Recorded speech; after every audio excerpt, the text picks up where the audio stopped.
Sige, ingat kayo. Aliwat. Nangyari. Tatanong pa ba yun?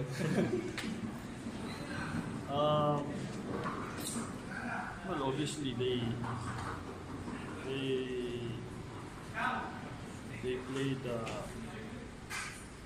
played their game this time around. They came off a loss last Friday. They came back today. Parang sa amin binilus lahat ng frustrations nila ng Friday. They got beat up by Phoenix also last Friday. So, kami naman, we thought that we can get a rhythm right away or probably after one quarter. Again, masyadong sharp ang Alaska today.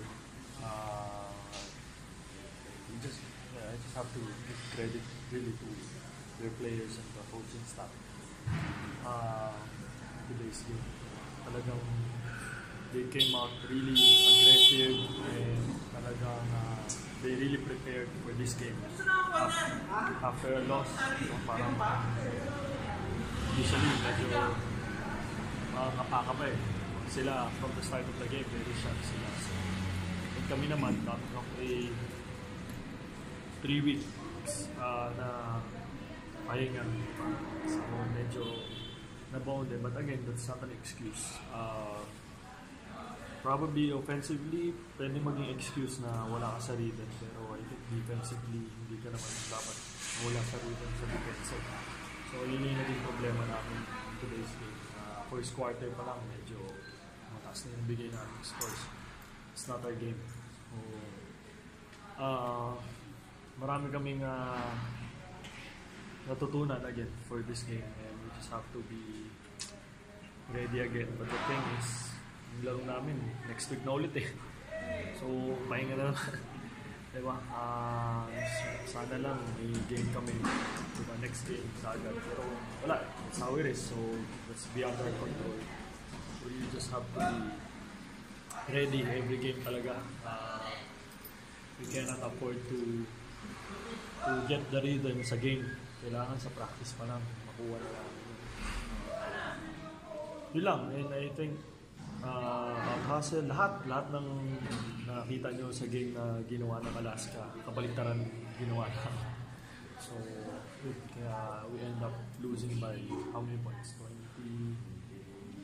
Yun ang bilang eh, diba? 26. So, they showed really good character in today's game. So, we end up losing. 23 nga lang na. Oo, 23 lang. Sinot ni NCSO. Well, ayun, quotient eh. Yung labanan eh. You never know. Diba? It's not a problem kasi ngayon sa liga natin, every point really count eh. Diba? So, it's not